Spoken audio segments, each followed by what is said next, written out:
Podcast BRIN, podcast riset dan inovasi, eksplorasi sains tanpa batas.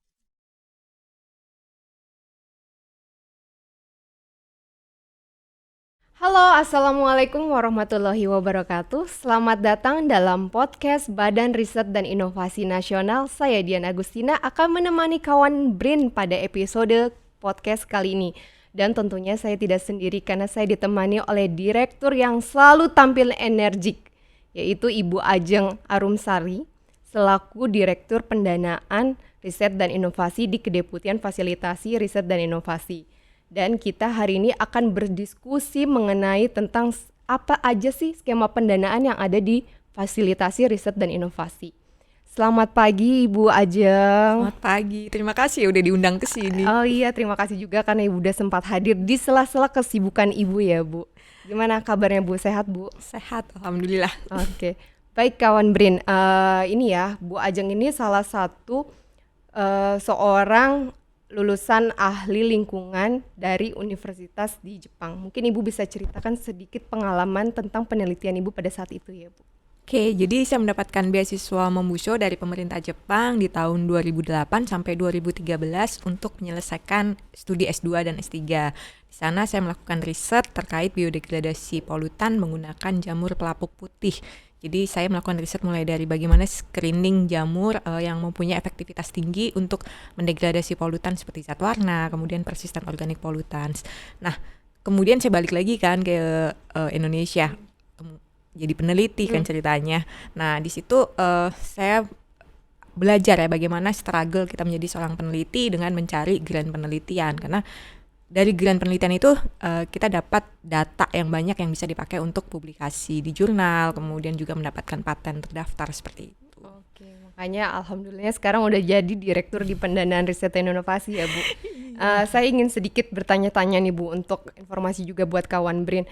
Di direktorat Ibu ini kan sekarang banyak banget ya terkait dengan program skema pendanaan. Dan ini nggak cuma 1, 2, atau 3, bahkan 7 yang saya dengar ya ada skema pendanaan itu. Mungkin Ibu bisa bercerita atau menginformasikan terkait skema pendanaan apa aja sih Bu yang ada di sana? Ya betul, jadi di tahun 2022 ini kami mengelola 7 skema pendanaan. Jadi yang pertama adalah skema untuk mendapatkan teknologi kunci. Jadi bagaimana riset itu bisa menghasilkan publikasi di jurnal internasional, menghasilkan paten atau hak karya intelektual lainnya. Nah, skema-skema ini difasilitasi di skema pendanaan riset dan inovasi untuk Indonesia Maju, di mana anggarannya menggunakan anggaran dari dana imbal balik LPDP yang Kementerian Keuangan.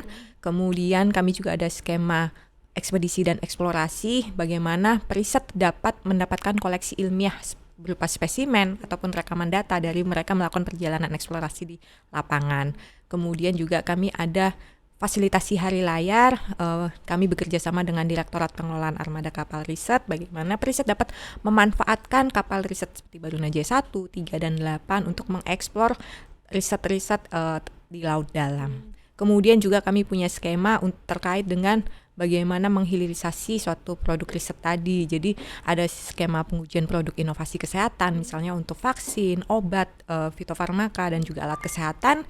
Kemudian kami juga punya skema pengujian produk inovasi pertanian, dan juga untuk startup kami juga punya skema perusahaan pemula berbasis riset. Jadi bagaimana perusahaan pemula ini bisa memanfaatkan hasil riset, baik riset yang ada di BRIN maupun riset yang ada di kampus atau masyarakat. Dan terakhir kami juga punya skema yang bisa mengkolaborasikan antara periset di BRIN dan juga di kampus melalui skema pusat kolaborasi riset. Wow, menarik sekali ya Bu, banyak sekali tuh skema pendanaannya. Nah, pasti dari skema pendanaan itu kan pasti akan ada pedomannya ya Bu dari masing-masing skema tersebut. Mungkin bisa Ibu sampaikan juga apa aja tuh pedoman-pedomannya. Ya, semua skema kami tentunya mempunyai pedoman yang masing-masing berbeda juga ya, juga template proposal juga berbeda. Nah, ini semua bisa diakses di website pendanaan kami, pendanaan-risnov.brin.go.id. Di situ nanti jelas ya, Bapak Ibu periset bisa mendownload mulai dari juknisnya, kemudian template proposalnya seperti apa, dan karena berbeda-beda jadi Bapak Ibu perlu mencermati dengan jelas ya, jangan sampai salah kamar juga, salah klik, karena banyak sekali skema kami. Kemudian juga perlu dicermati apa misalnya yang penting itu seperti anggaran apa yang diperbolehkan, pengajuan anggaran apa yang tidak diperbolehkan. Nah, itu hal-hal kecil juga harus dicermati. Baik Bu. Terus Bu, kira-kira dari masing-masing skema pendanaan itu kan pasti ada time limit untuk submit proposal ya. Nah, itu apakah sama atau berbeda Bu? Ya, memang untuk masing-masing skema itu timeline-nya berbeda-beda. Sebagai contoh untuk yang program perusahaan pemula berbasis riset ini kami tahun ini membuka 3 gelombang. Kemudian untuk riset dan inovasi untuk Indonesia Maju juga kami membuka 3 gelombang. Tapi yang menjadi catatan penting nih bagi kami dan hal menarik. Jadi sebagai contoh tadi kemarin ya riset dan inovasi untuk Indonesia Maju. Kami buka pendaftaran itu 1 bulan. Dan di 2 minggu pertama itu yang daftar itu baru 200-an gitu. Tapi pas seminggu terakhir itu udah mulai meningkat 500. Di hari terakhir, langsung jadi 1.000 lebih gitu. Biasanya Jadi pas menjiritan ya Bu. iya, jadi kadang itu yang kami agak-agak deg-degan juga. Karena apa? Karena yang namanya bikin proposal itu kan ini ya, apa namanya, kita nggak hanya memperhatikan dari substansi isi, tapi juga kan terkadang apa namanya administrasi ya, seperti lembar pengesahan harus tanda tangan ketua pengusul dan kepala OR atau dekan atau seperti apa gitu kan. Kadang siapa tahu tidak di tempat. Atau misalnya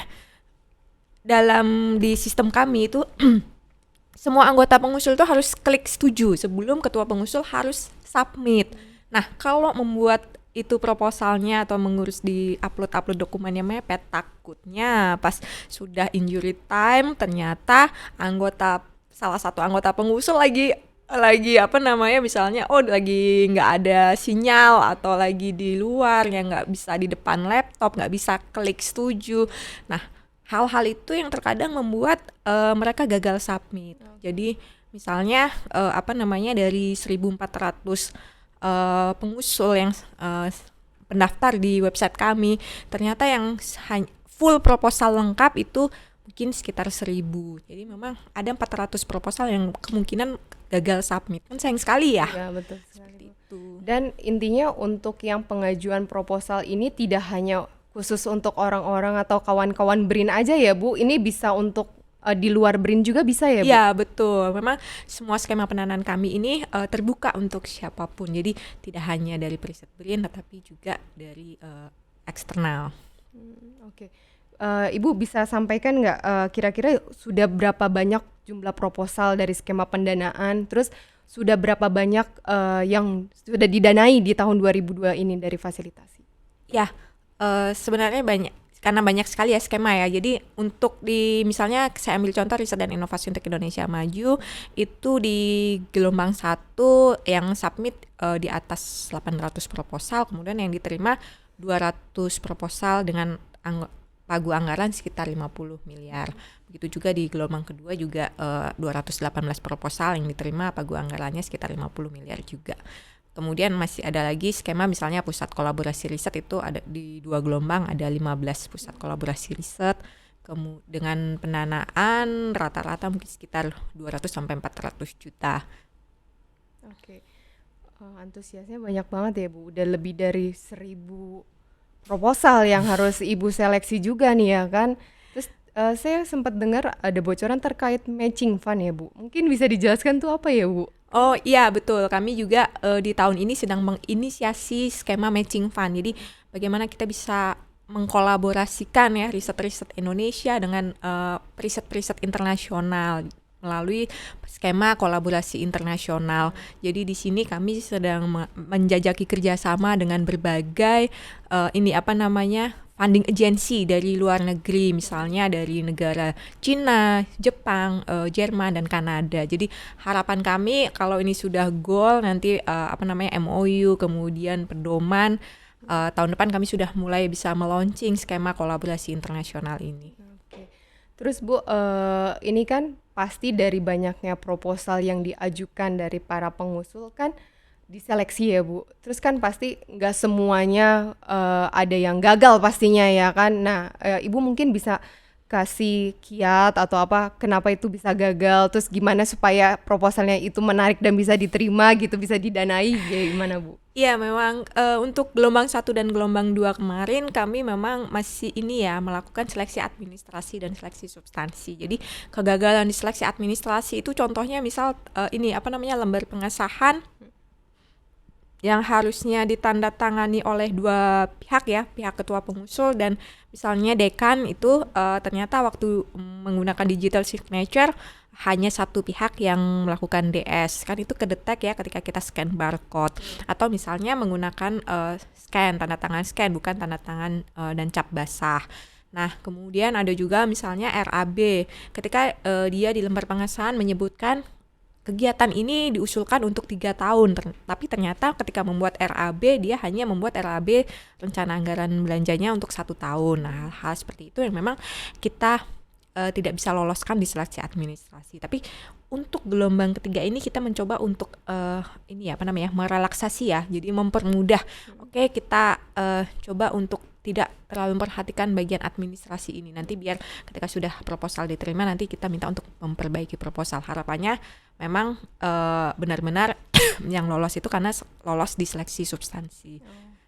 Baik Bu, wah udah banyak bocorannya ya Bu. Semoga kedepannya makin baik lagi nih para pengusul untuk membuat proposalnya supaya dapat disetujui. Nah Bu, terakhir ada nggak maksudnya harapan Ibu nih untuk kemajuan program-program pendanaan ke depannya seperti apa? Harapan kami tentunya kami selalu mencoba mengusahakan buat skema-skema baru juga ya yang menarik, yang memang diminati dan semua pihak itu bisa join gitu. Jadi misalnya di tahun ini kami punya 7 skema, nanti harapannya di tahun depan kami juga mempunyai skema-skema baru seperti RIM invitasi, juga mungkin yang eksplorasi dan studi lapangan juga lebih kami buat lebih menarik seperti itu. Dan tentunya kami berharap dengan adanya skema-skema ini kami mengundang periset ya, tidak hanya di BRIN tapi juga periset di eksternal BRIN untuk join submit proposal ke kami. Oke. Terus Bu, ada nggak sih maksudnya selain di pendanaan kita tuh kerja sama pihak lain juga nggak sih terkait untuk memfasilitasi ini gitu? Ya, kami bekerja tidak hanya sendiri direktorat kami ya, tentunya ya, misalnya kami juga bekerja sama dengan Sekretaris Deputi Fasilitasi untuk bagian pencairan anggaran, kontrak, kemudian juga untuk skema fasilitasi pengujian produk inovasi pertanian dan juga pengujian produk inovasi kesehatan kami bekerja sama dengan Direktorat Pemanfaatan Riset dan Inovasi pada Industri untuk mereka juga melakukan skema legalisasi kemitraan industrinya. Kemudian juga untuk skema perusahaan pemula berbasis riset kami juga bekerja sama dengan Direktorat Pemanfaatan Riset dan Inovasi pada Kementerian Lembaga Masyarakat dan UMKM. Seperti begitu juga untuk skema riset dan inovasi untuk Indonesia Maju kami bekerja sama dengan LPDP. Untuk fasilitasi hari layar kami juga bekerja sama dengan Direktorat Pengelolaan Armada Kapal Riset. Jadi memang kami tidak bekerja sendiri tapi memang butuh kerjasama dan kolaborasi yang kuat juga ya dengan berbagai direktorat. Wah, keren sekali ya Bu terkait paparan dan bocoran yang udah Ibu sampaikan semua nih. Terima kasih untuk waktunya Bu. Sebelum saya tutup mungkin ada closing statement yang ingin Ibu sampaikan buat kawan BRIN. Ya, oke, untuk closing statementnya Bill Gates pernah berkata ya bahwa dia percaya tentang inovasi dan menurut dia bagaimana kita bisa mendapatkan inovasi itu melalui pendanaan riset dan juga bagaimana kita bisa melakukan riset itu sendiri. Jadi di sini saya berkata bahwa Direktorat Pendanaan Riset dan Inovasi BRIN memfasilitasi pendanaan bagi periset internal BRIN dan eksternal BRIN untuk dapat berkolaborasi dengan industri, dengan startup dan juga akademisi maupun periset internasional untuk mendapatkan inovasi yang dapat dimanfaatkan oleh banyak pihak. Terima kasih Bu untuk waktunya karena pasti Ibu udah sibuk banget kan. Semoga Ibu selalu sehat selalu dan semoga diskusi kali ini dapat memberikan wawasan buat teman-teman ke depannya ya dalam pengajuan proposal dan berguna dan memberikan insight baru lah untuk para peneliti ataupun periset yang ada di BRIN ini ataupun yang di luar BRIN ya Bu. Sukses terus ya Ibu, terima kasih. Oke kawan Brin, demikianlah podcast kita kali ini dengan edisi skema pendanaan riset dan inovasi. Semoga diskusi kali ini dapat memberikan manfaat yang luar biasa untuk kawan Brin dan memberikan insight baru juga buat kita semua. Demikianlah, sampai berjumpa di podcast Brin selanjutnya. Salam eksplorasi sains tanpa batas. Podcast BRIN, podcast riset dan inovasi, eksplorasi sains tanpa batas.